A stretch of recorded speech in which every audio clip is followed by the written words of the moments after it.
talk a little bit specifically about marketing DIY. So Andrew's going to talk about how to create your own website if you haven't already. We're going to talk about how to manage your online persona and how to differentiate between you as a person and you as an artist that's a brand, and differentiating between the two. And then we're going to talk about how do you promote your events in Meadows, like Kevin was saying. What are the tools at your fingertips? How do you use them? How do you propose new tools? We've got all kinds of things to share with you. So just really quickly, I want to start with the 4 Ps and the 5 Cs. So everybody thinks of marketing and they think of what they see on TV, advertisements, posters, things that are really slick and shiny and we all see through it. But the truth is that at the foundation of marketing is helping you get what it is that you have to offer to a person. A couple weeks ago, Jose was talking and he was talking about attraction, atmosphere, and audience, right? So you design the attraction, you design the atmosphere, but then how do you bring audience into the picture? And marketing is really the connecting link that helps you get them there. So you start with the product, and that's your attraction, right? So what is it that you're offering? And you have to think about it. Jose and I were having a great conversation about this and about curating what you offer and thinking about your audience when you do that. So sometimes you may think, oh, these are things that I love, I'm just going to perform them. But what is it that at the heart of it you're trying to communicate as an artist? You know, what audience is that for? And this is where, as part of your product, we have what's called a positioning statement. And this is a lot like what your elevator pitch is developed to be. So positioning statement is for a target audience, whatever your product is what, and you say what it is. And then how is it different? So, you know, you have Dallas Theater Center and you have Second Thought Theater here in town. How are they different? They both offer plays that people can go and see. But at the nature, how is one differentiated from another? So that's something to think about. And then also part of your product is your brand. You know, and a brand isn't just a logo, which is a lot of a misperception, I think. But a brand is all the experiences that your audience has with you and with your product throughout the course of its existence. And we'll talk a little bit later about the internet and how the internet never forgets. It's always there. So it's an ongoing conversation with your audience and their perceptions of you, positive and negative. So even though as much as we would like to say, this is our brand, who we are reaching out to and who is interacting with us is a part of our brand too. Then we have the price of the product. So that's, you know, I think you saw in the video, it's really easy to think that's just what you charge. But there's a lot of other considerations that are going to go into price. Let's say you are going to do a performance and you want to charge $20 a person to come and see a student show while you're here at Meadows. Well, it's important to think about competition. It's important to think about what the value of that performance is. If you go back and look at what's being charged in our current ticket office, you'll see that we don't ever charge more than $13 for a show. So, and those are our main stage performances. So looking at the frame of reference and what other people place value on for different performances or exhibitions, gallery openings, things like this, that will really help you start to gauge what the value is of something. And a lot of times price is an important place to start for your product, because if it's going to cost you more to produce something than you're going to get back from your ticket sales or your revenue, then you have a gap that you have to fill with funding or donations, something like that. So price is an important consideration, and you want to look at it even before you're ready to go. It's not a last minute, what should we charge? 10 bucks? Okay, that's good. That may not cover your costs, or it may be too much depending on what other people are offering. But a quick note about price, there's a real psychological aspect of it. So even though it seems like, oh, it's just price, it's what you pay for something, it is what it is. Think about things like eBay or Craigslist, where people assign prices and they bargain or they bid. People have a real psychology associated with price, and it's a huge field of study. But one of the things that we find is that if, you know, there are 2 different ways at looking at a free event. So if something is free, it's either, great, everything's free. When food is free, that's really great, because everybody needs food and loves it. But if an event is free, sometimes people think, oh, it's just a free event. So for our purposes, we have to really balance what we're going to offer as a free event, what we're going to offer as a ticketed event, or when we make a ticketed event free for somebody. When is it a real benefit? So all of those things are things to consider as a part of price. The place is a big consideration. So it's not just where is the physical event going to take place, or where is my product going to be offered. But you want to really consider where the consumers that you're trying to reach are going. Is it on the way for them? Is it out of the way? Is that a good thing? If you're going to do a performance and you're going to do it in the park and it's not a place that's typically frequented by the people in your target audience, maybe that's great, and when you're selling it as a benefit, like an escape. Otherwise, maybe you're doing something on the way that's really, and you're pitching the convenience. So thinking about the place that you're offering your art and how it relates to your customer. It all comes back to that audience. And then our final P is promotion. And this is where you really get into the nuts and bolts of connecting what you're offering to your audience and how. So you have several different ways. You have personal selling, and that would be like me coming up and saying, hi, my name's Karen, and I want to tell you about a performance that I have, and I would love for you to come, and really selling it to somebody individually. We're limited in what we can do. Everybody is only one person, right? So it would be really hard if you have a big concert hall to fill 7,000 seats with personal selling, right? So you need maybe some advertising. Advertising has drawbacks because it's expensive unless you find a really inventive way to get around that. You have promotion. So we do, you'll see a lot of posters around. Kevin was talking about recital posters. And I love when recitals start to happen because I like to see how people are promoting themselves and their offering. Did you guys see the one for Bachtoberfest that was up a few weeks ago? I thought that was great because I knew instantly, like, it is a theme, there's going to be Bach played. I like Bach, that's great. So, and a lot of thought went into it. It caught my attention, so I remembered it. And when you're promoting, you want to really start thinking about, again, who your target audience is. If you're playing Bach versus if you're going to play like a Vitamin String Quartet style U2 cover, your audience is probably going to be pretty different, right? So thinking about promotion, you also have all kinds of digital channels, and we'll talk about some of those a little bit more later.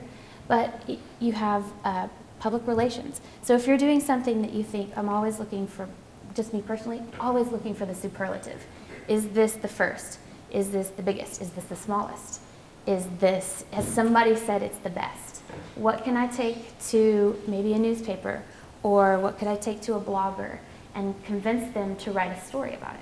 And it's difficult because you aren't in control of them, and just pitching the story to them doesn't necessarily guarantee that it's going to result in a news story.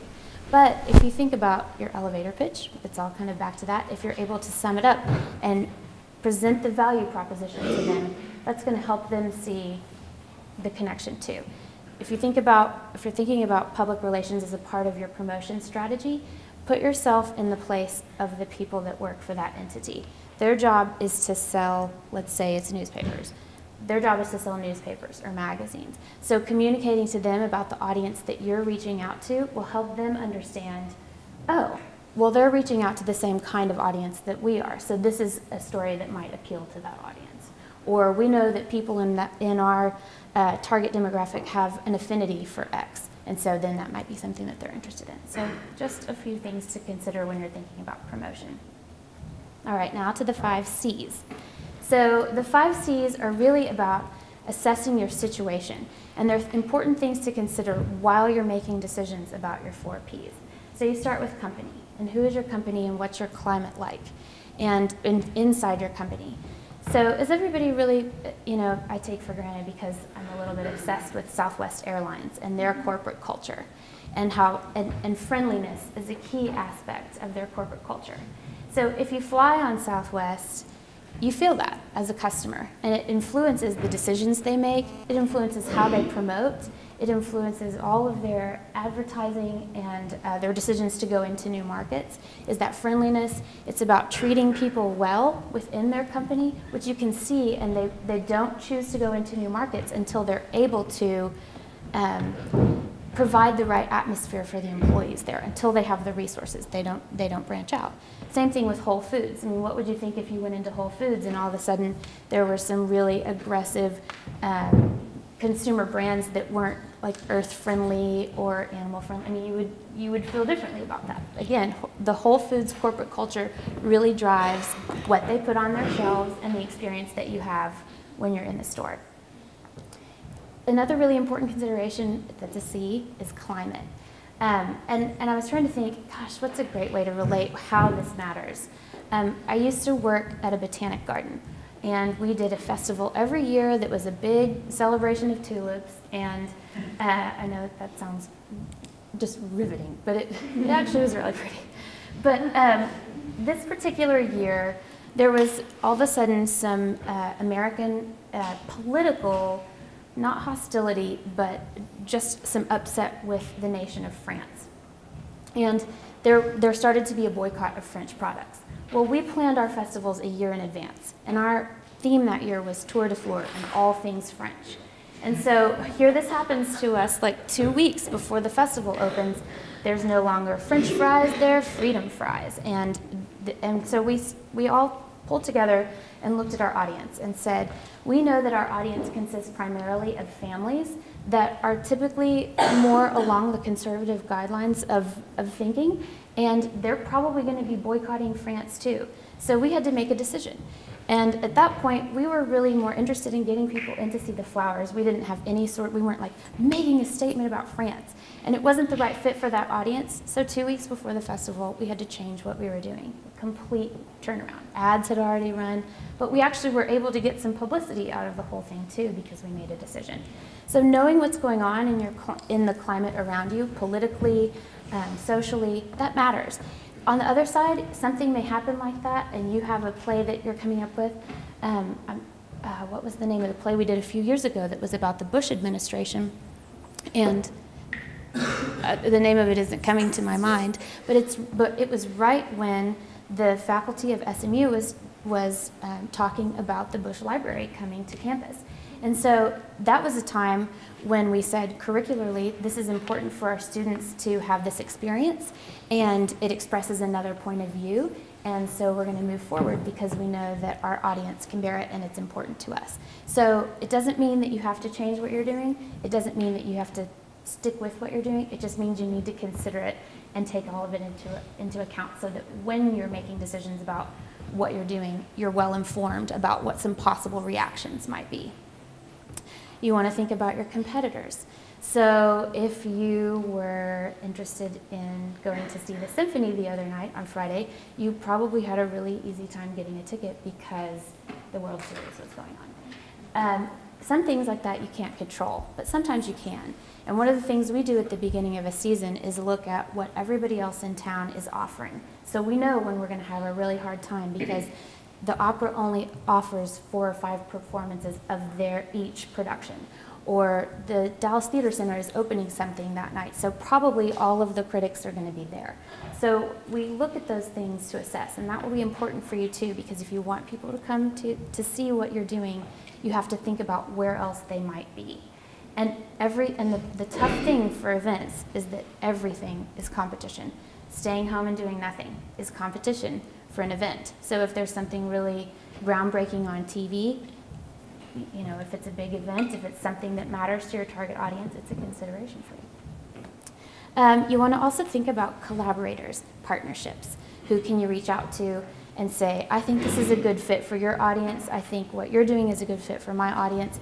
Let's partner. All of your members can come to my performance for free if I can give all of your members some information about how they can be seasoned subscribers, or thinking in terms of extending the lines of what you're doing to other organizations that have a vested interest in developing their customers and finding benefits for their customers too.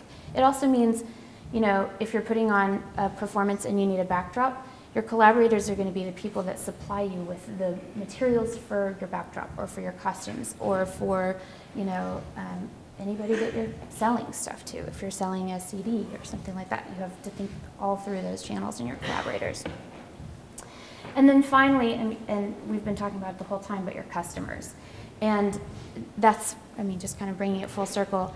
At each decision point in the marketing process, you really want to be thinking about your customers because they matter so much for what you're doing.